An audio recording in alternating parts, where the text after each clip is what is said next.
James chapter 4.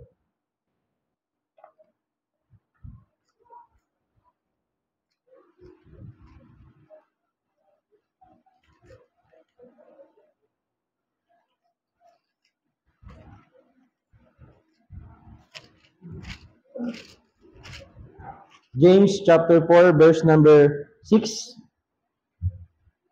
Basahin ko na hanggang verse number 10. Verse 1 to verse number 10. Sundan nyo na naman po ako. James chapter 4, verse 1 to 10. From whence come wars and fightings among you? Come they not hence even of your lust that war in your members? Ye lust and have not, ye kill and desire to have, and cannot obtain. Ye fight in war, yet ye have not, because ye ask not. Ye ask and receive not, because ye ask amiss, that ye may consume it upon your lust. Ye adulterers and adulteresses, know ye not that the friendship of the world is enmity with God? Whosoever therefore will be a friend of the world is the enemy of God. Do you think that the scripture saith in vain, the spirit that dwelleth in us lusteth to envy? But he giveth more grace, wherefore he saith, God resisted the proud, but giveth grace unto the humble. Submit yourselves therefore to God, resist the devil, and he will flee from you. Draw nigh to God, and he will draw nigh to you. Cleanse your hands, ye sinners, and purify your hearts, ye double-minded. Be afflicted and mourn and weep. Let your laughter be turned into mourning, and your joy to heaviness. Verse 10, humble yourselves in the sight of the Lord, and he shall lift you up. Let's pray. Father, we thank you for this day. May you bless us, Lord, as we have your word, and may the Holy Spirit will fill us, empower us, Lord, and enlighten us as we have your word this afternoon. Thank you, Father. We praise and thank you. And sa mga umahad lang po sa aming puso't isipan, upang di po kami tumanggap ng mga blessings from your word, alisin niyo po ito, Panginoon. We love you and we thank you, Father. In Jesus' name we pray, our Lord and Savior. Amen. You may be seated po, mga kapatid. Kamusta po tayong lahat? And I hope na hindi pala ako nakapag-alarm, no? Mag-alarm ako. Siguro mga 45 minutes lang. Or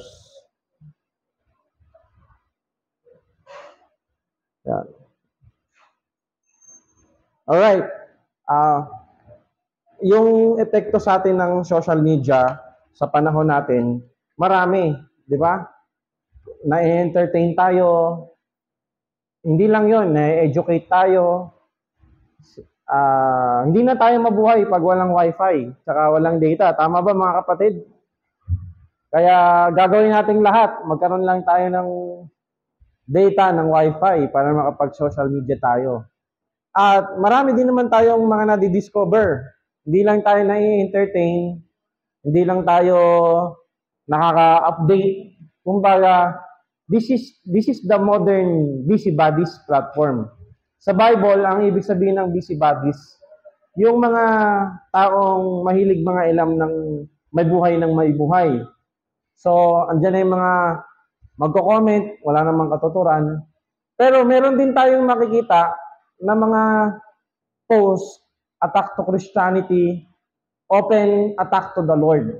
Katulad na lang nang nag-viral ngayon last week. Siyempre, graduation, etc., etc., maraming mga accomplishment. Pakita natin yung picture na to. Oh, ang galing. End of slide agad. Tapos agad, sister ni sila. Ayan. Tingnan natin tong picture na to. Ayan, sabi diyan. Ang context kasi nito, yung graduate siya ng senior high. Tapos, senior high pa lang siya, nakabili siya ng sariling condo.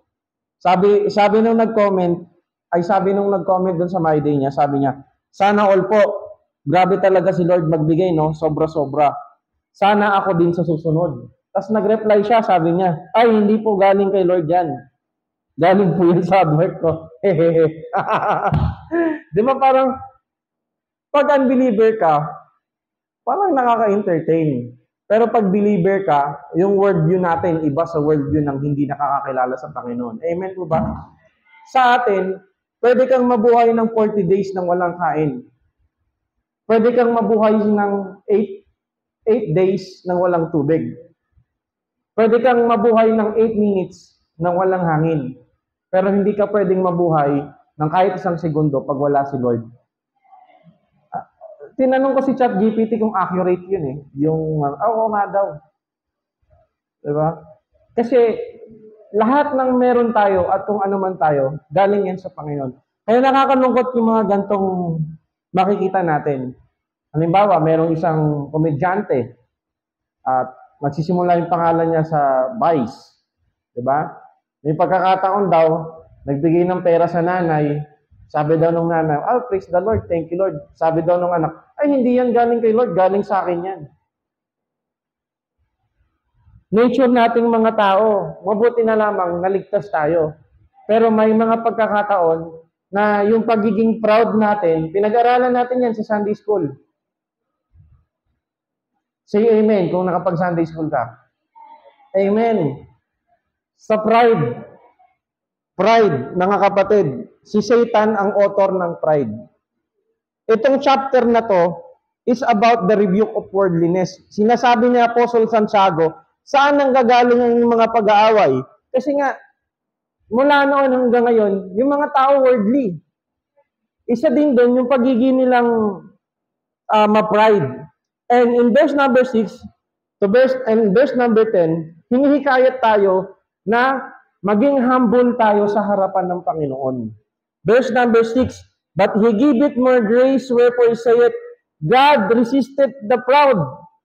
Ibinababa ng Diyos ang mga mapag-imbot, ang mga mapaglibugho, ang mga mapagmataas, but giveth grace unto the humble. In verse number 10, humble yourselves in the sight of the Lord, and He shall lift you up. And this afternoon, we will talk about how does God humble us. Kung ayaw mong maging humble sa harapan ng Panginoon, Diyos ang magiging dahilan para maging humble ka. And we need to understand, ano ba ang ibig sabihin ng humility, ng humbleness, o ng pagiging mapagpakumbaba sa sinasabi sa salita ng Diyos. Pag sinabi ba natin humility, hindi dapat natin pinupuri ang isang tao o hindi tayo nagre-receive ng appreciation. The dictionary defines humbleness as being humble involves having modest or low view of one's own importance, not being arrogant or proud or showing a willingness to acknowledge one's limitation or errors. Sa madaling salita, hindi ganun kataas ang tingin mo sa sarili mo, hindi arrogante ang pagiging mapagpakumbaba, at meron pong acknowledgement na ikaw ay nagkakamali din. Sa New Testament po, New Testament's usage closely related to the having a proper understanding of one's place before God and others. Sa New Testament, pag sinabi mong humbleness, humility, ang ibig sabihin po nito, ina-acknowledge mo kung ano yung katayuan mo compare sa Diyos at sa ibang tao. And how many of us, iba yung tingin natin sa sarili natin. Sa Philippians chapter 2, verse number 3 to verse number 4, ang sabi ng salita ng Diyos, let nothing be done through strife or vainglory, but in lowliness of mind, let each esteem other better than themselves. Look not every man on his own thing. Huwag mo nang tignan yung sarili mo, but every man also on the things of others. What is your place? Ano yung lugar mo bilang isang tao? In Colossians chapter 3, verse number 12, put on therefore as the elect of God, holy and beloved, bowels of mercy, kindness, humbleness of mind, sapagkat ang pagiging mapagpakumbaba ay nagsisimula sa ating isip.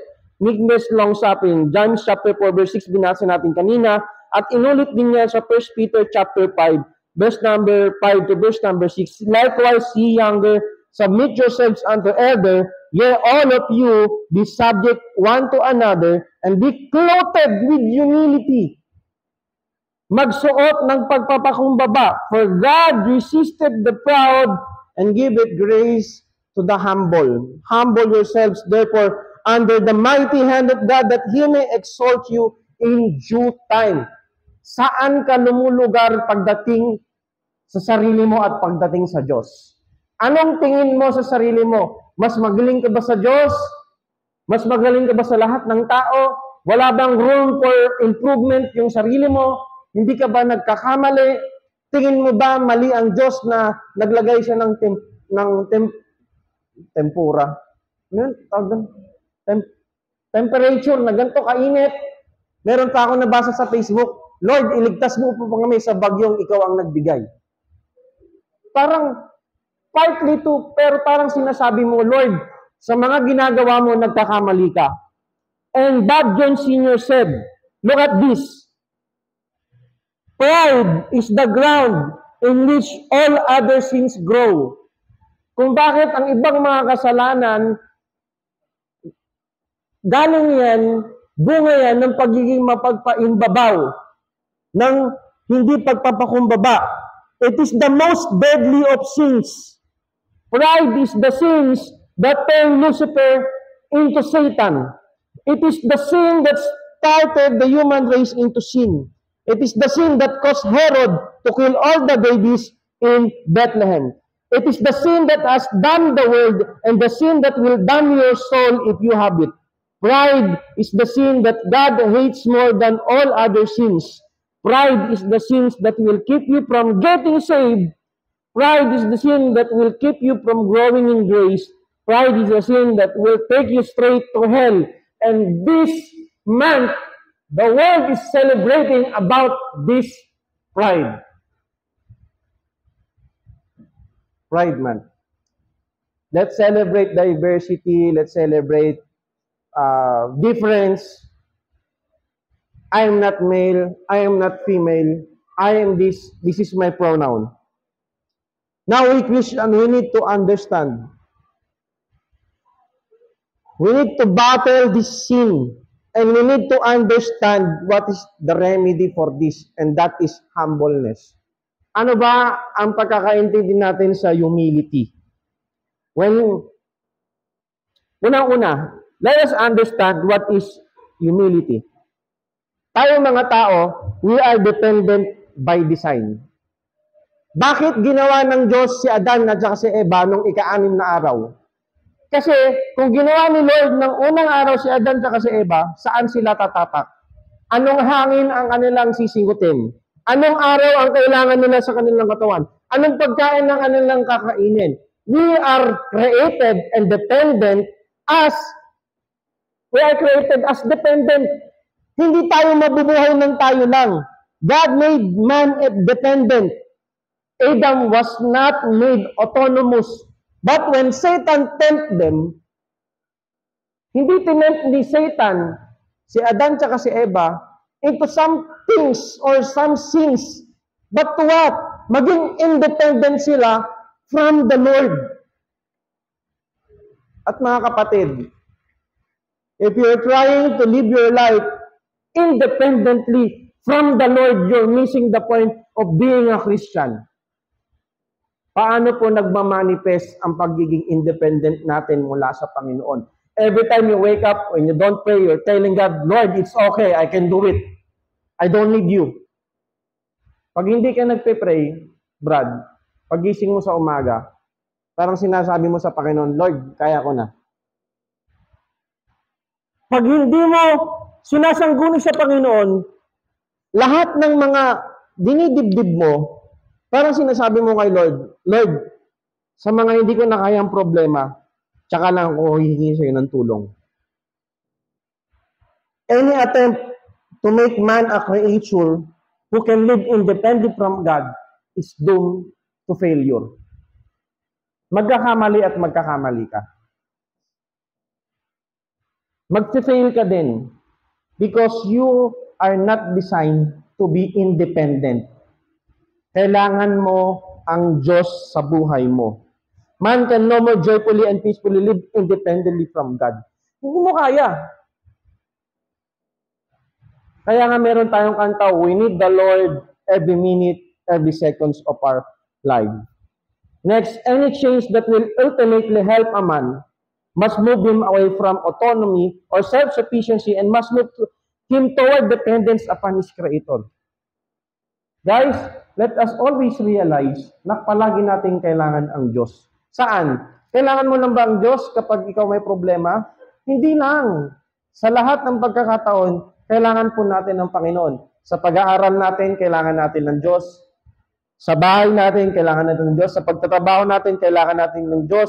Sa kagipitan, kailangan natin ng Diyos. Sa kasiyahan, kailangan natin ng Diyos. Palagi natin kailangan ng ating Panginoon.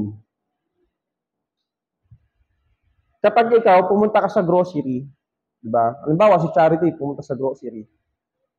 Tapos, meron lang siyang piso at bibili siya ng kahit ano doon.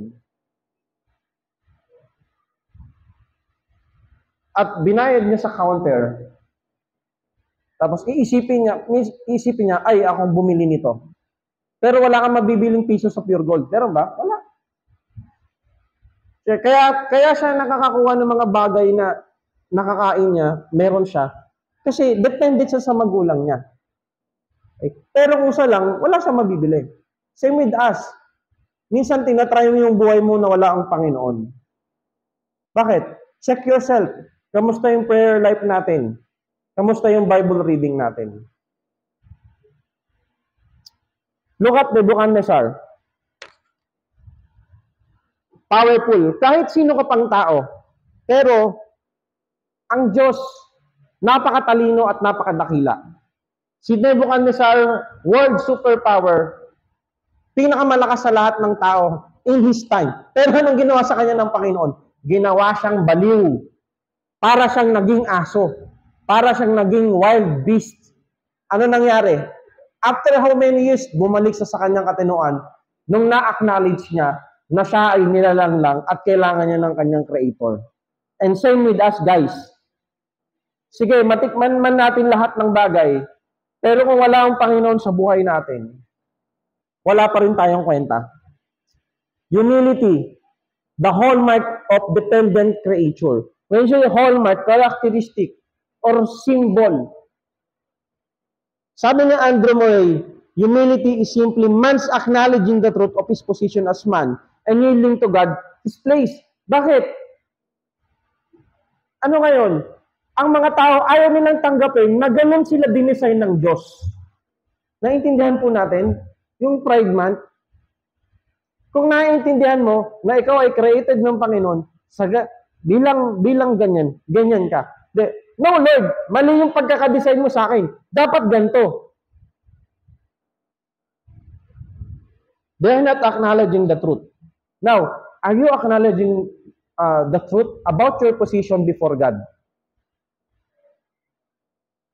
Huwag tayong umasta na sa kabila ng mga problema natin, mas alam natin yung solusyon kaysa sa Panginoon. Halimbawa, meron kang kaaway, inampas ka ng walis tingting sa ulo. Diba? Ginulpi ka, etc., etc. Or meron kang chinismis ka. Tayo, anong nature natin? Gusto nating gumante. Ano sabi ng Diyos, Brother Hardy? Diba? Minura ka ng katrabaho mo. Sinabi ba ng Diyos, sapakin mo? Siniraan ka ng bisor mo. Sinabi ba ng Diyos, butasin mo yung gulong ng sasakyan niya? Anong sinabi ni Jesus? Pag sinampal ka sa kaliwa, iharap mo yung kanan. Pag yung kaaway mo nagugutom, pakainin mo. Pag nauuhaw, painumin mo. Pag binato ka ng bato, batuin mo ng tinapay. Pag ginagawan ka ng masama, overcome evil with good. God said,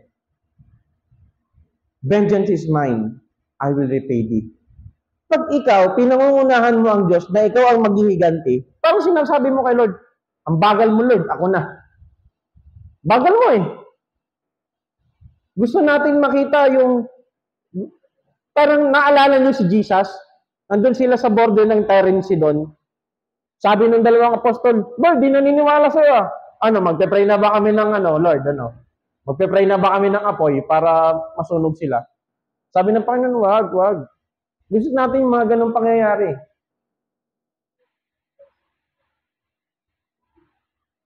Mga kapatid, alamin po natin yung katayuan natin before God.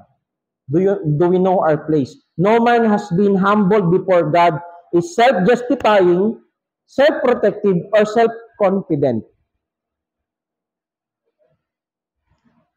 Wag nating, may mga pagkakataon na magaling tayong mag-justify. Kahit huling-huli na tayo sa akto. Tama ba? Oy, ikaw yung umihi doon sa gilid ah. Hindi ako. Ikaw lang yung tumayo kagabi. Kahit ikaw na talaga. Hindi, baka may napadaan lang. Oy, kayo nagkape dyan ah. Bakit hindi mo yun ano? Oy, ikaw yung ganito. Hindi. Pag tayo, self-justifying, manifestation yun ng ating pagiging proudful. Masyado tayong protective and yung self-confident. Live the Christian life the same way we got it. Paano ba natin nakuha? Humility is not the only start of Christian life.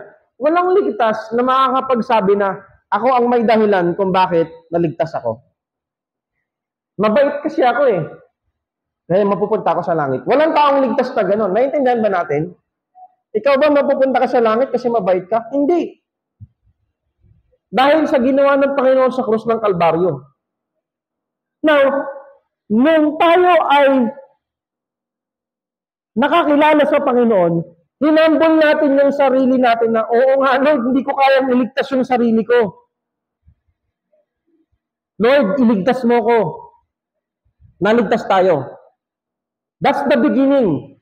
Hindi lang tayo dapat doon maging humble. It is the start of everything godly in the Christian life. Kaso nga lang, alam mo kasi, Brother Jomar, yung sinabi ng Bible na yielding, na hayaan mo yung banal na espiritu kumontrol sa'yo, manguna sa'yo, hindi mo kasi alam yung yielding na yan eh, na si Lord ang mangunguna sa akin. Mga kapatid, when you say yielding to God, to the Holy Spirit, hindi mo pwede sabihin na hindi natin alam kung paano magpa-yield sa Panginoon. Manguna ang Panginoon sa buhay natin. Bakit?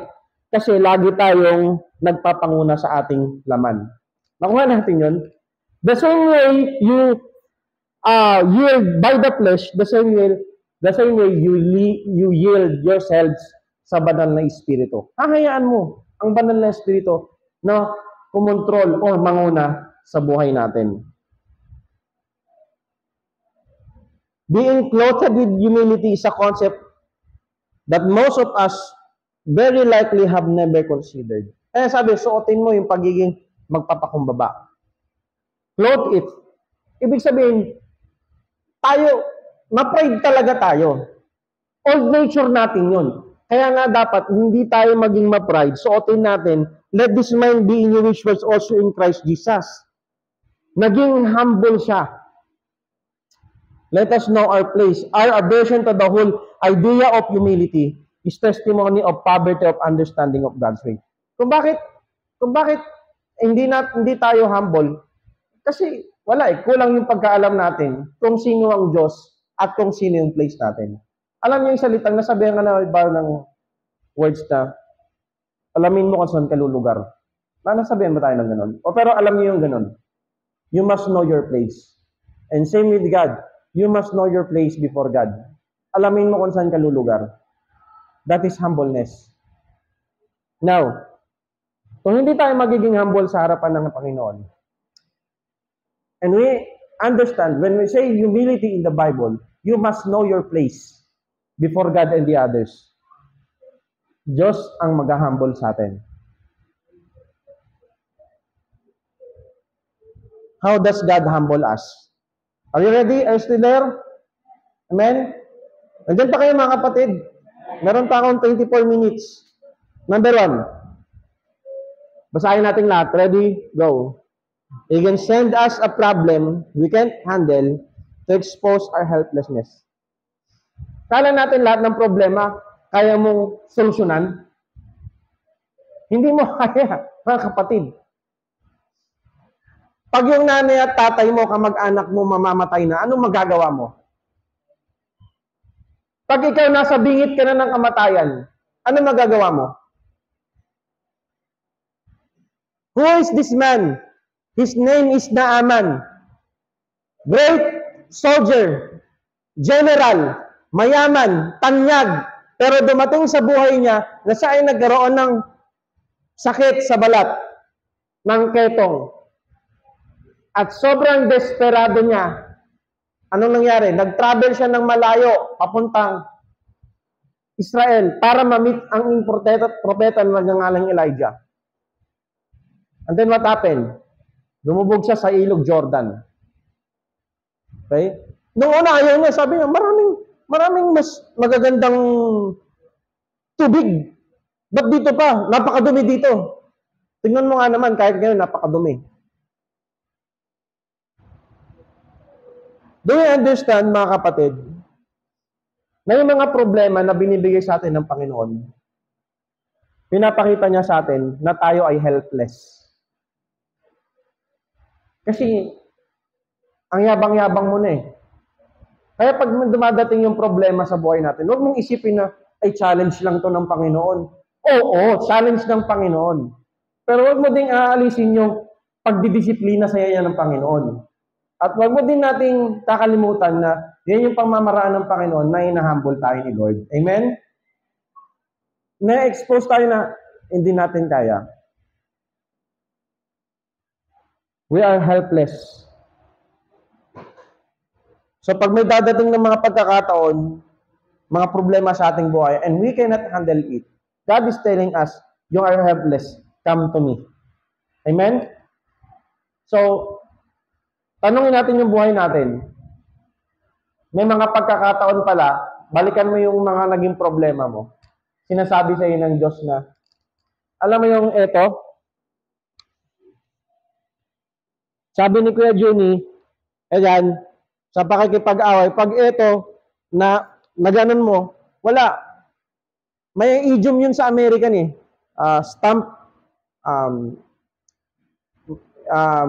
Stamp your knees, parang ganon. Kasi nga, pag ito nabali na, wala na, bagsak ka na. Minsan, ganon ginagawa sa atin ng Diyos. Binabali niya yung tuhod mo para lumuhod ka. Kasi, wala, masyado na tayong ma-pride eh. Ano ba yung mga source of accomplishment?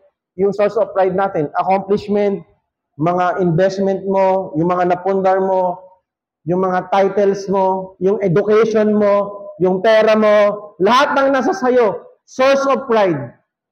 Kaya blessing ang problema. Alam ba natin yon? Kasi pinapapalahanan tayo ng Diyos na maging humble. Pangalawa, basahin natin lahat. Ready, read. He can give us a command we won't obey to expose our self-centeredness. Sino example nito? Si Prophet Jonah. Ano ang hirap sumunod ni Jonah? Bakit? Imaginein mo tayo galit na galit. May mga Pilipino na galit sa mga Chino. Kasi sinasakop na tayo internally. Wag na lang sa panahon ngayon kasi baka ma-controversial pa tayo. O ma-issue pa tayo. Nung panahon na sinakop tayo ng mga Hapon, anong ginawa sa atin? Yung mga mananakop. What if, sabihin sa ng Panginoon that time, Adrian, gusto ko pumunta ka sa Japan. I-share mo yung pagmamahal ko sa kanila. So sabihin mo, Lord, yung mga Hapon, pinatay nga na yung tito ko eh. Yung magulang ko, binihag nila. Same with Jonah. Sa Nineveh, that is the place, that Assyrian Empire, yan yung place kung saan kinaayawan niya kasi yung mga kamag-anak niya, sinakop sila, pinatay. Yung papupuntahin ka sa kaaway mo para sabihin na mahal ka ng Diyos. Kaya ayaw talagang sumunod ni Jonah. Hindi talaga siya makakasunod. And that exposed his self-centeredness. And what happened? Just turn your Bible in the book of Jonah, chapter 4. Ano nangyari dito mga kapatid? Andiyan pa ba kayo? Ano nangyari sa book of Jonah? Sa verse chapter 4 na, chapter 4. Nawala na yung Jonah dito eh. Chapter 4 tayo, Sister Lisel, yung Micah, Nahum, Habakuk. Hindi, dito lang yan eh. Bago kasi itong Bible ko, kaya ang hirap niyang buksan. Amos.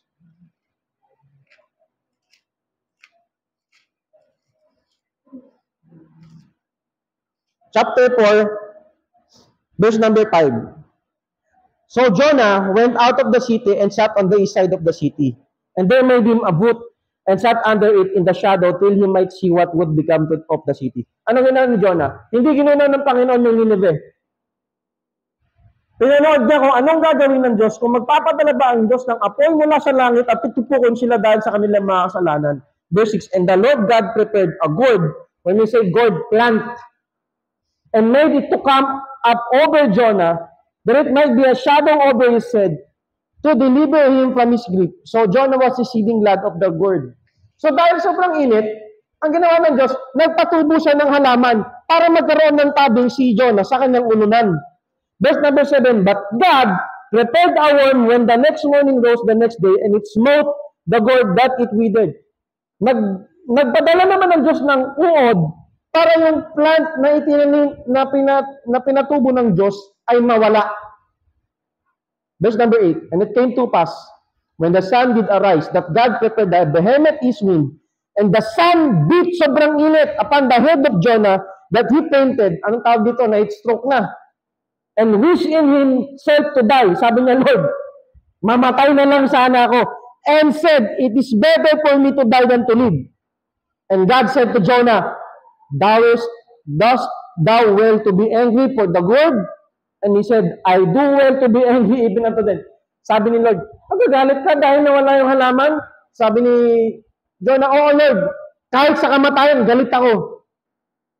Then said the Lord, tignan niyo, sumagot ang Panginoon, napakatalino, thou hast had pity on the gourd. Naawa ka dun sa halaman, for the which thou hast not labored. Hindi mo naman tingnanin, no diniligan, neither made it grow which came upon in the night and perish it at night.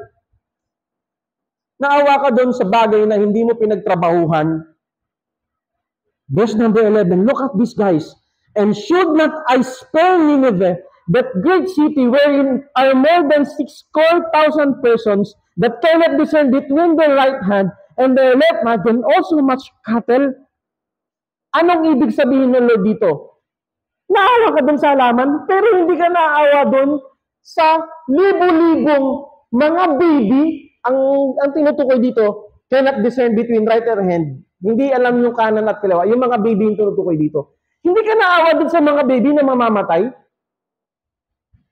Guys, what is that? Self-centeredness. Kasi gusto ni John na dahil kaaway ko siya, kaaway ko itong mga taong to, mamatay silang lahat. And what a sad story. What is the end of the book of Jonah? Did he repent? No. A lot of times we are so self-centered. Gusto natin lagi tayong nasa unahan ng pila. Gusto natin laging masarap yung ulam natin. Gusto natin lagi tayong pinaglilingkuran. And sometimes, God will give us things na hindi natin kayang solusyonan para ma-expose yung ating self-centeredness. Now, kung hindi mo nako-consider yung sarili mo as self-centered, mga kapatid, you are self-centered.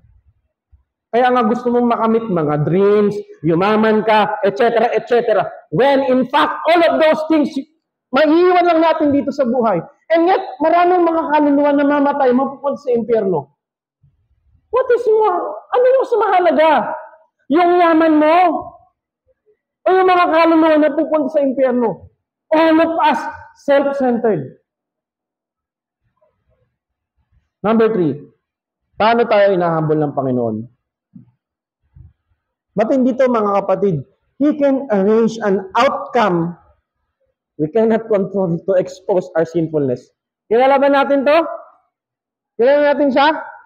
King David. Sino to?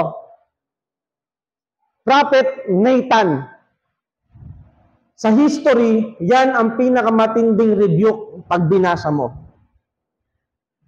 Nakita ni David si Bathsheba? Maganda yun, akin. Kaso may asawa, o sige, patayin yung asawa para hugas kamay. Kaala ni David, nakawala na siya. Kala natin, may mga trouble tayo, may mga ginawa tayong kasalanan, nakawala na tayo. Hindi mo sure. Here comes Prophet Nathan. Yung Haring David, may isang mayaman, marami siyang cattle. Tapos meron siyang kapitbahay, meron na siya nag-iisang tupa. Nung nagkaroon ng bisita, kinuha pa. Sabi ni Haring David, patawag mo yan, sino ang taong yan? Sabi ni Prophet Nathan, Haring David, ikaw po yun. Akala ni Haring David, kaya niyang imanupalahin yung mga bagay-bagay kasi hari siya, kasi magaling siya. Alam mo ang problema sa atin minsan mga tao? Ito yung plano ko. Malinis na malinis. Pagdating ko ng 30 years old, dapat may sasakyan na ako. Color red. Tapos adventure. Grabe, no? Oy, Mirage. Ito. Tapos pag hindi mo nakamtan, sasabihin mo, Lord, parang may pagkakamali ata ikaw sa buhay ko, ah.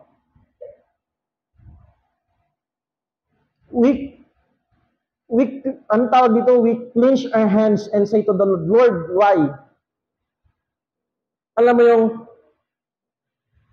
hindi si Lord ang nagbigay niyan, galing yan sa hard work ko. O sige, pag nasa bingit ka ng kamatayan mo, ha, pagalingin mo sarili mo, ha. Mga kapatid,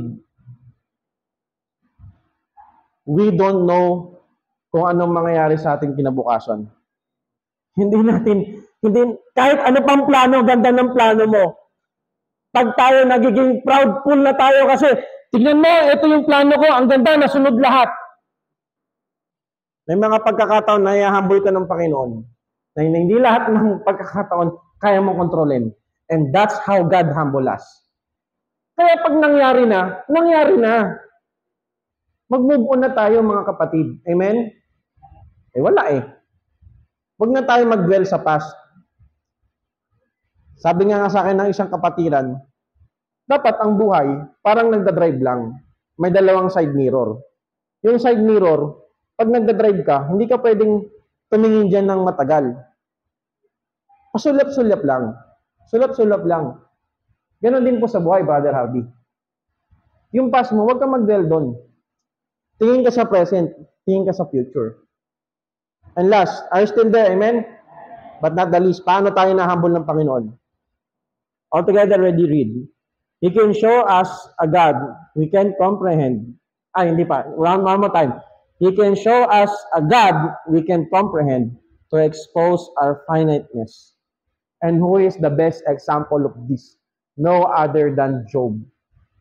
We really salute to Job as a Christian. Pero ano nangyari? The book of Job is more than 40 chapters. Pag yung three friends, tsaka si Elihu, tingnan mo yung conversation nila, para kang nanonood ng flip-top. Pero isa lang yung gusto nilang sabihin, Job, kaya ka nagkaganyan kasi meron kang kasalanan. Yun ang perspective nila. Pero sa perspective ng Diyos, sinusubukan niya si Job. No? Pero dumating yung pagkakataon, chapter 30 pataas, nagsalita na si Job. Sabi niya, parang tama nga kayo. Parang nagkamali nga si Lord. Ang ganda nito mga kapatid. Buksan niyo si Job 38. Alam niyo yung verse number 1. Then the Lord answered Job out of a whirlwind. Yung nagdadoubt na si Job sa kakayahan ng Panginoon, sumagot ang Panginoon, sabi niya, and said, who is this that darkeneth counsel by words without knowledge? Sino ito nagsasalita na parang walang alam? Alam niyo di ba may kwento na wala ka sa lolo ko? Yung lolo ko, sobrang laki ng ilong. Yung lansones, pag ipasok mo sa ilong niya, kasha. Oh, sabi nung isa, ulit naman pala ng ilong ng lolo mo. Yung ilong ng lolo ko, yung mansanas, pag ipasok mo sa ilong, kasha. Dumating yung huling, kasi yung huling-huling, yun yung dapat yung pinakamagaling, di ba? Sabi, ang liliit pala ng ilong ng lolo nyo. Bakit? Gaano ko kalaki yung ilong ng lolo mo? Dumilim. Uy, ba't dumilim? Nasa loob tayo ng ilong ng lolo ko. Ano lang yun parang alam mo yun yung may nagsasalita na kala mo ang galing-galing niya, pero biglang may dumating na may mas magaling pala. Ganon si Job. Akala niya ang galing niya na. Pero sabi ni Lord, sino itong nagsasalita na parang walang alam? Sabi ni Lord, gird up thy loins like a man, for I will demand of thee answer of thee. Okay, Job, let's have a surprise quiz for you. Kaya mo bang sagutin yung mga itatanong ko? Mag-quiz tayo. Verse 4. Where wast thou when I laid the foundation of the earth? Declare if thou hast understanding. Nasan ka nung nilikha ko lahat ng bagay? Who hath laid the measures thereof? Alam mo ba? Wherefore upon the foundations thereof fasten, or who laid the cornerstone thereof? Job, nasan ka lahat? Job, tignan mo nga itong behemoth. Meron bang taong kaya makapagtayin dito? Tignan mo nga itong Leviathan. Meron bang taong pwedeng kumadena dito? Job, tignan mo kung sino yung Diyos mo. Mga kapatid, and sometimes we're like that, nagmamagaling tayo sa Diyos. Nasaan ka? Tanungin mo, every time na magda-doubt ka sa Panginoon, kung meron pa ba siyang plano sa buhay mo, tanungin mo yung sarili mo, nasaan ba ako nung nilikha ng Diyos lahat ng bagay? Sabi ng Panginoon, Job, kung kaya mo ng yung ibon, kaya mo ng paliparin ng sarili mo, kung yung uwak, kaya mo ng paputuin, parang sinasabi ng Panginoon, huwag kang magmagaling. I am a God, and you cannot comprehend everything. And that exposes our finiteness. You must understand, brother and sister in Christ, na hindi lahat ng nangyayari sa buhay mo, maiintindihan mo. Naiintindihan ba natin kung bakit tayo nagkaroon ng tigyawat? Madami ng debate dyan. Ano ba kinain mo kagabi? Mani. Kaya ka nagkatigyawat. Hindi lahat ng bagay ma-explain natin. Mga kapatid, it shows our finiteness. Sa mga buhay na nangyayari sa atin, hindi natin mapapaliwanag. Bakit? Limited tayo. And that's how God humble us. He can send us a problem we cannot handle to expose our helplessness. He can give us a command we won't obey to expose our self-centeredness. He can arrange an outcome we cannot control to expose our sinfulness. And He can show us a God we cannot comprehend to expose our finiteness. And to conclude, a man's potential for God lies not in his ability, nor in his opportunity, but in his humility before the Lord. Guys, do we know our place before God? Kung hindi, sabihin natin sa Panginoon, Lord, I'm so sorry. Ganun ka pala ka-great. Ganun ka pala katindi. Ang lupit mo pala talaga, Lord. Limited lang ang utak ko. Hindi ko kayang helpless ako. Self-centered ako. Makasalanan ako. And that should humble us. Pag dadating ang time na tingin mo sa sarili mo na ang galing-galing mo na, hindi ka magaling sa harapan ng Diyos. You are just speckle. You are just a point compared sa Panginoon. So, hindi man natin maintindihan yung mga problema na dadating sa ating buhay. Pwede kang makasiguro daw, meron kang Diyos na palaging mag-iingat sa atin. Amen? Let's all stand up and let's pray. Father God in heaven, we are so grateful for this time that you have given to us. A lot of times, Lord, nakakalimot po kami, lalo na pag umaga, di kami makapag-pray kasi inisip namin wala na kaming time. But it shows us, Lord, na parang kaya na namin. Lord, sorry po. We need you every minute, every hour of our life. Hindi po namin kaya ang buhay na to. We can live 40 days without food. We can live for 8 minutes without air. But we cannot live even a second without you. Because you are a God. You are self-existing and we are not. You design us to be dependent sa inyo, Panginoon. Kaya po, patawarin po ninyo kami sa lahat po ng aming pagiging mapagpaimbot, mapagmataas. Dalangin po namin, tulungan niyo po kaming magpakumbaba sa harapan niyo upang kami din po ay magpakumbaba sa mga tao, mga kasalumuhan namin sa bahay, sa nanay namin, tatay, kapatid, kaibigan, sa eskwelahan, sa trabaho, at saan mo man kami dalhin. Patawad, Panginoon, kung kami po ay self-centered, kung kami po, Panginoon, ay we're trying to figure it out sa sarili namin yung mga problema namin. But Lord, salamat sa inyong pag-humble sa amin. Continue to humble us, Lord. Continue to discipline us, to train us, to chasten us, and that is your love. Maraming salamat po. Dalangin po namin na patuloy niyo po kaming ingatan at gabayan sa mga kapatid po namin, lalo na sa mga hindi na po nakapag-church. Makamusta po namin sila. Sa mga events po na dadating ngayong week, sa Bible School, at sa marami pang mga graduation rites ng mga kapatiran, provide niyo po ang kanilang pangangailangan. Thank you, Father. Mga kapatid, let's have a silent prayer. You want to come to the altar and talk to the Lord and say sorry. Let's have a private moment with the Lord for a little while.